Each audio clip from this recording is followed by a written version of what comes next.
Hello everyone, thanks for tuning in. I know you use this video to fall asleep. If you enjoy our stories, please like the video and subscribe to the channel. Also, where are you from and what city are you watching? I love seeing where you're listening from. Now, let's dive in. The Grandview Hotel had been dying a slow death for 30 years, but somehow it kept breathing. Like an old man on life support, it wheezed through each season with just enough guests to keep the lights on and the pipes from freezing. That's where I came in. Marcus Rivera, night maintenance, 42 years old, divorced, living in a studio apartment that smelled like instant coffee and regret. The Grandview paid me just enough to keep my head above water, and the night shift meant I rarely had to deal with guests or management. Perfect for someone who preferred the company of broken radiators to broken people. I'd been working there for 3 months when I found the list. It was a Tuesday in October, the kind of night where fog rolled in from the lake and settled around the hotel like a shroud. The Grandview looked impressive in the fog, all Gothic spires and gargoyle waterspouts, but I knew better. Up close, you could see the cracked mortar, the rust stains, the way the building sagged slightly to the left like it was tired of standing upright. My shift started at 11 p.m. The day guy, Pete, was already waiting by the service elevator when I arrived, his tool belt slung over one shoulder and a look of barely concealed relief on his weathered face. "Anything urgent?" I asked, pulling on my work gloves. "Heating's acting up on the 4th floor again, room 412 specifically." Pete handed me his clipboard. Guest complained about cold spots and weird noises in the walls, probably just air in the pipes. I nodded, making a note. Cold spots were common in the Grandview. The heating system was a patchwork of repairs dating back to the 1940s, with newer sections grafted onto the original boiler like mechanical scar tissue. "Oh, and Marcus?" Pete paused at the employee entrance. "Stay out of the basement tonight if you can help it. Been hearing, I don't know, sounds, probably just mice, but..." He shrugged and was gone, leaving me alone with the familiar weight of the hotel's silence. The lobby was dimly lit, just a few scattered lamps casting pools of yellow light across the faded carpet. The night desk clerk, a college kid named Danny, gave me a half-hearted wave from behind the reception desk where he was absorbed in his textbook. 3 guests sat in the lounge area, nursing drinks that probably cost more than I made in a day. I took the service elevator to the 4th floor, my toolbox rattling softly as the ancient machinery groaned upward. The Grandview's service areas were a maze of narrow corridors painted institutional green, with exposed pipes running along the ceiling like mechanical veins.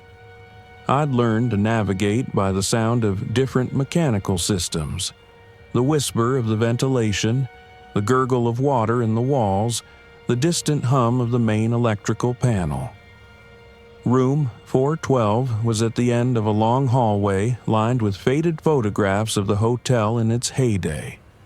I let myself in with my master key and flicked on the lights. The room looked normal enough. King bed, antique writing desk, heavy curtains drawn against the fog outside. But Pete was right about the cold spots.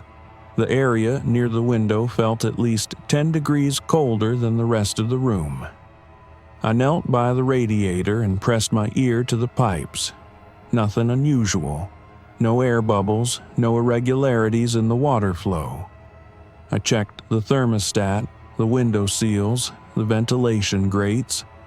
Everything seemed to be working properly, but that corner of the room remained stubbornly cold. It was while I was examining the baseboard heating that I noticed the loose floorboard.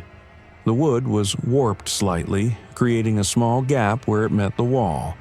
When I pressed on it, it gave way with a soft creak. Beneath was a space just large enough for my hand to fit through. I almost didn't reach inside. Something about the dark gap made my skin crawl, as if the shadows themselves were watching me. But maintenance work meant dealing with unpleasant spaces, and I'd pulled worse things out of walls before. My fingers touched paper. I pulled out a single sheet, yellowed with age and folded in half. The handwriting was in faded blue ink, the kind that came from an old fountain pen. At the top, in carefully lettered capitals, Maintenance Rules, Grandview Hotel. Back in the service corridor, under the harsh fluorescent lights, I unfolded the paper completely. The handwriting was precise, almost compulsively neat, as if whoever had written it had taken great care to make every letter perfect.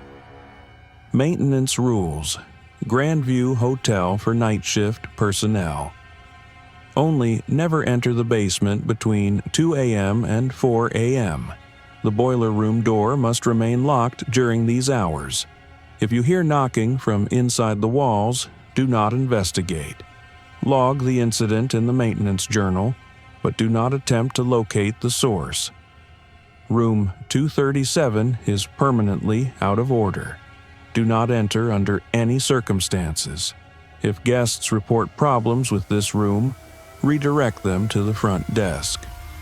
The service elevator will sometimes stop on floors that do not exist. If this happens, do not exit the elevator. Press the button for the ground floor and wait. Do not look out into the hallway. If you encounter a guest in the service areas after midnight, do not engage. They are not guests. The main electrical panel will occasionally show circuits for rooms that were demolished in the 1983 renovation. These circuits must never be activated. If tools go missing, leave replacements in the basement workshop before dawn. They will be returned within 3 days. Never work alone in the sub-basement. If called to repair something below the main basement level, wait until morning shift. Some guests will tip you for services you did not perform. Accept the money without question and do not discuss it with anyone. If you see a maintenance worker you do not recognize, do not acknowledge them. They are not employed by the hotel. The building's blueprints in the office are incomplete. Trust your instincts over the official layouts. If the hotel feels wrong, leave immediately. Do not wait for your shift to end. H. Blackwood, Night Maintenance Supervisor, 1987 to 1994. At the bottom, in different handwriting, someone had added, "He followed the rules. He survived 7 years. Listen to him." M. Sir Chen, 1995 to 1997. And below that, in yet another hand, Marcus. "You seem like a good guy. These aren't jokes. Pete." I read the list 3 times, my coffee growing cold in the service corridor's artificial chill. Part of me wanted to laugh.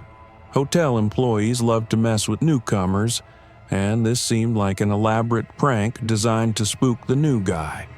But Pete's note at the bottom bothered me. Pete was serious, straightforward, not the type for practical jokes. And now that I thought about it, there had been odd moments during my 3 months at the Grandview. Sounds I couldn't identify. The elevator occasionally lurching between floors. That persistent feeling of being watched when I worked late in empty corridors. I folded the paper and slipped it into my back pocket. The rest of my shift passed normally. I replaced a burned-out bulb in the second-floor hallway, tightened a loose pipe joint in the kitchen, and checked the main electrical panel for any anomalies. Everything seemed ordinary, but I found myself glancing at the clock more often than usual, noting when it passed 2 a.m. By dawn, I'd almost convinced myself the list was someone's idea of a joke. The next evening, I arrived to find Pete waiting for me with an unusually serious expression. "You found it, didn't you?" he said without preamble. I pulled the folded paper from my pocket. This yours? Christ, no. I've never written anything that neat in my life. Pete took the list and smoothed it out on the service counter. Found it my second week here. Thought it was bullshit, too. And now? Pete was quiet for a long moment, staring at the paper. Room 237. You ever been in there? I didn't even know we had a room 237. The second floor only goes up to 235. That's the thing. According to the original blueprints, there should be a 237, right at the end of the hall where the linen closet is now. But when they renovated in '83, they sealed it up. Except ... Except what? Sometimes the lock on the linen closet doesn't work right. The door swings open on its own. And inside, instead of shelves and towels, there's another door. Old wood, brass numbers that say 237 inches. I stared at him. Pete wasn't the type to make things up. He'd been working maintenance for 20 years, steady and reliable as clockwork. You've seen this door? Twice. Both times I closed the linen closet and walked away. But Marcus... Pete folded the paper and handed it back to me. The second time I heard something knocking from inside. 3 knocks, pause, 3 knocks, just like it says in the rules. That night, I found myself walking past the linen closet 3 different times, checking the lock each time. It held secure, but I noticed something I'd missed before. Scratches around the lock mechanism, as if it had been forced repeatedly. At 2:17 a.m., while I was in the basement replacing a fuse, I heard knocking. 3 knocks, pause, 3 knocks.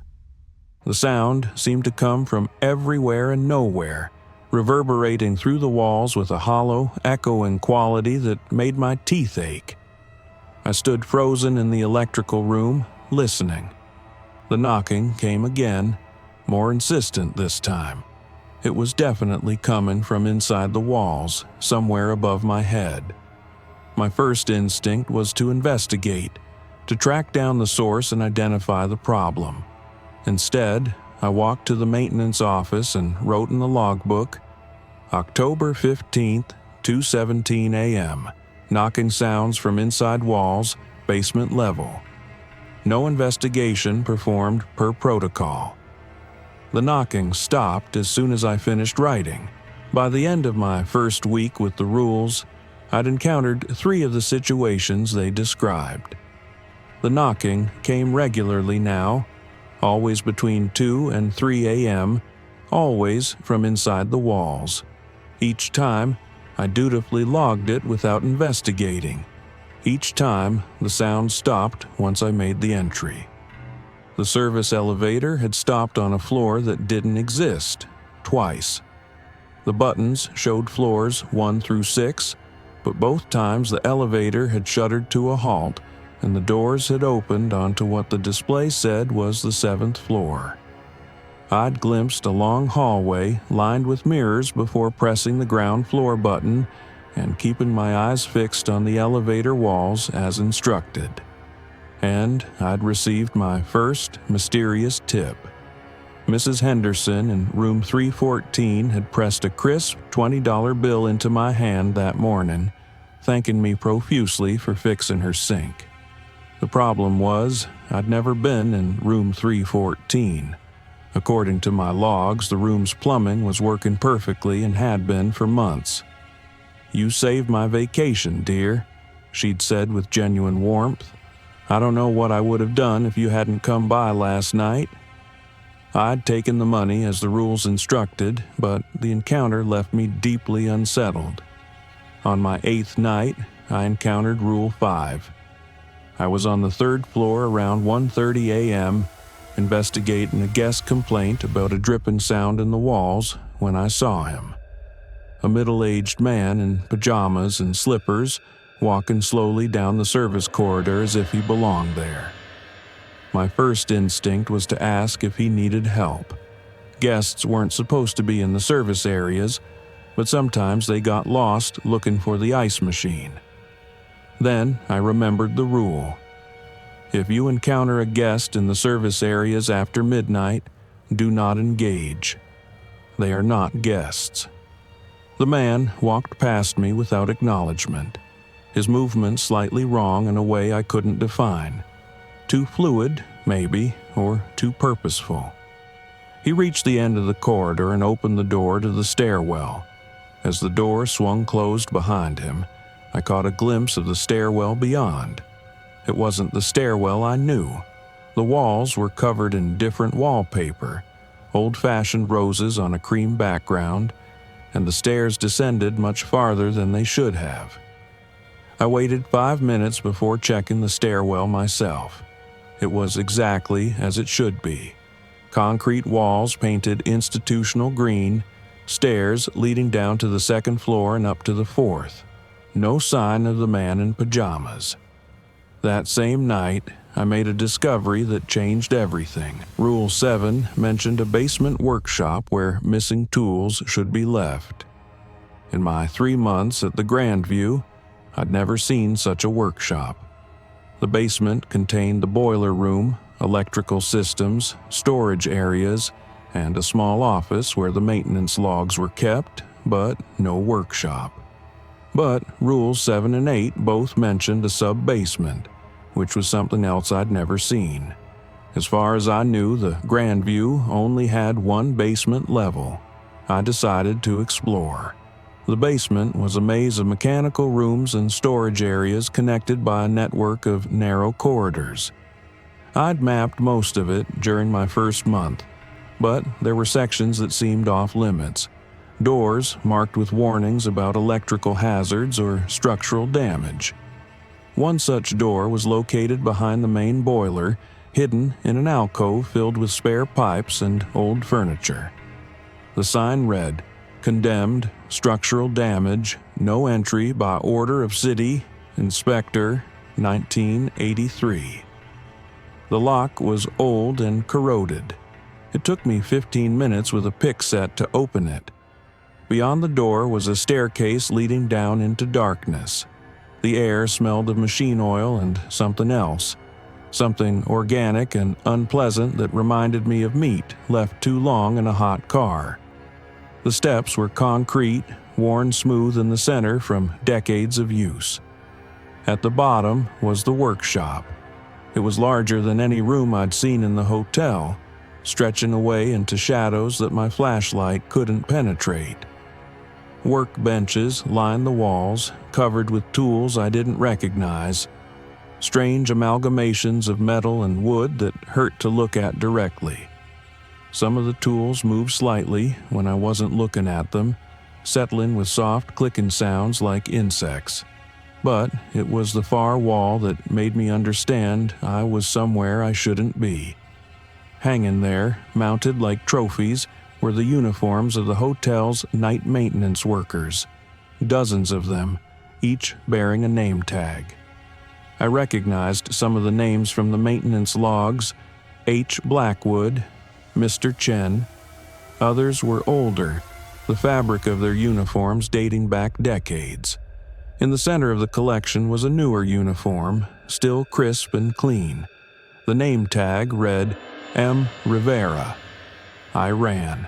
I didn't return to the sub-basement. I tried to pretend I'd never seen the workshop, never seen my uniform hanging with the others.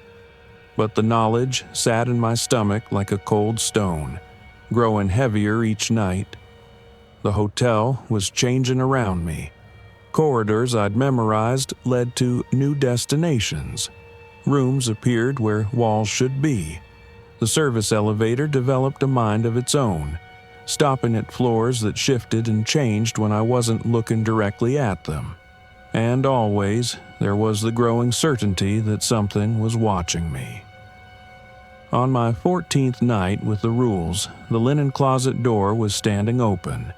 I found it during my 1 a.m. rounds. The heavy wooden door swung wide as if inviting me inside. Beyond the expected shelves and supplies was another door, exactly as Pete had described. Room 237, the brass numbers gleaming despite decades of tarnish on everything else. I should have closed the linen closet and walked away. That's what the rules said. That's what Pete had done. Instead, I stepped inside and pressed my ear to the door of room 237. I could hear something moving inside. Not footsteps. Something too soft for footsteps, like fabric dragging across carpet.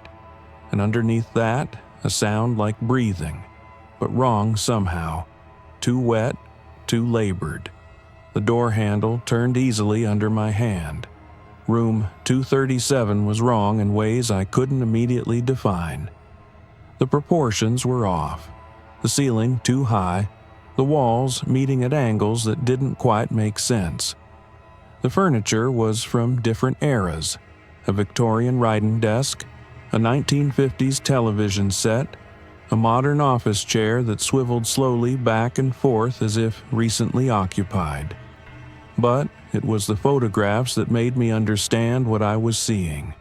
They covered every available surface: the walls, the desk, even scattered across the unmade bed.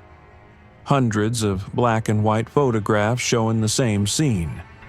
The Grandview Hotel at night, taken from different angles and at different times over the decades.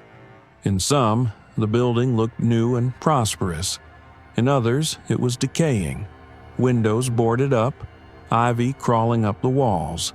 But in every single photograph, there was a figure standing in one of the windows.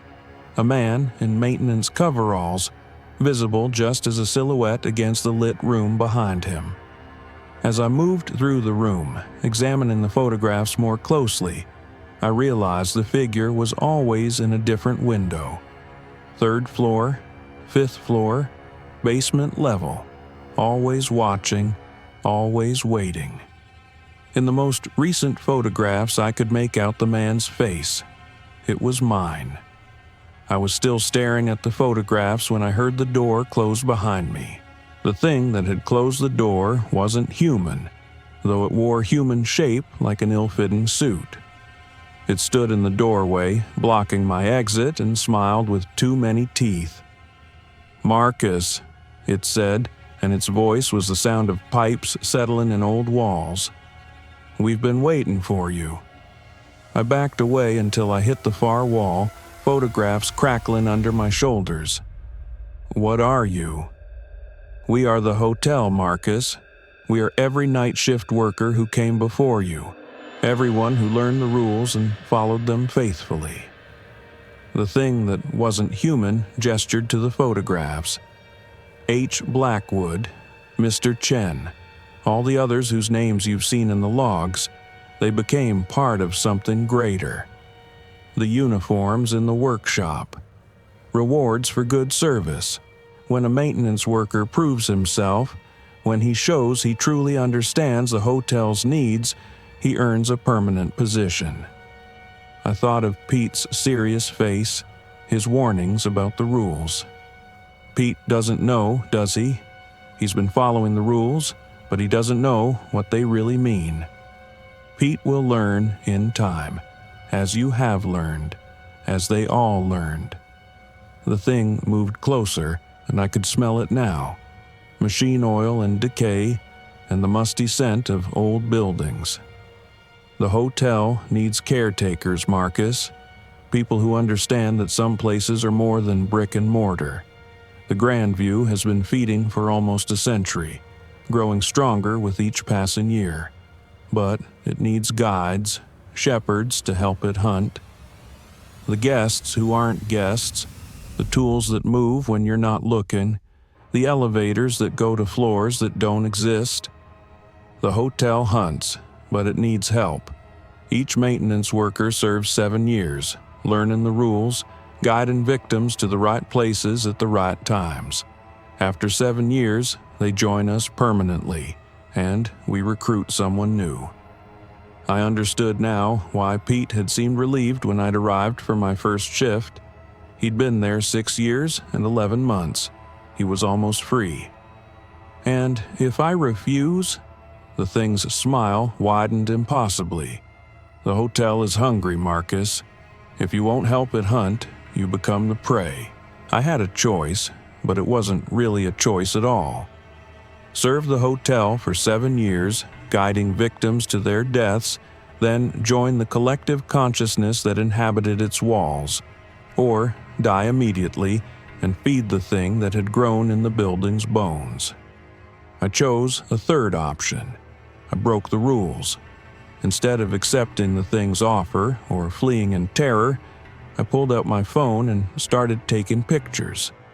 The flash made the creature recoil with a sound like steam escaping from a broken pipe.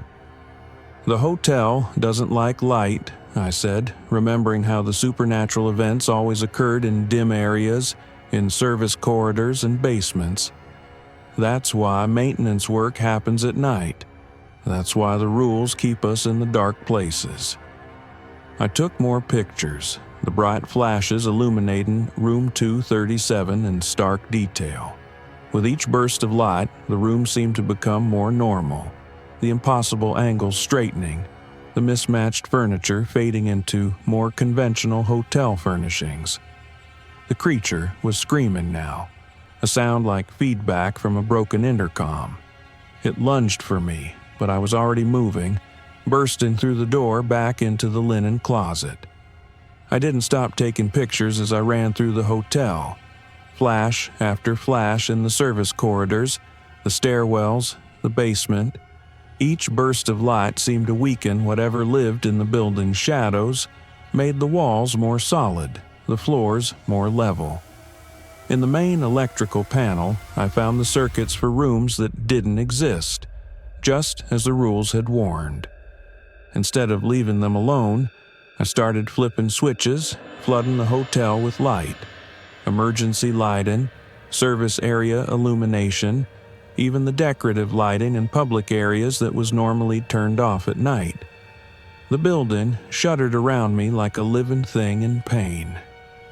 I made it to the lobby as the sun was rising, Pete arriving for the morning shift just as I burst through the employee entrance. He took one look at my face and knew something had gone wrong. "Marcus, what did you do?"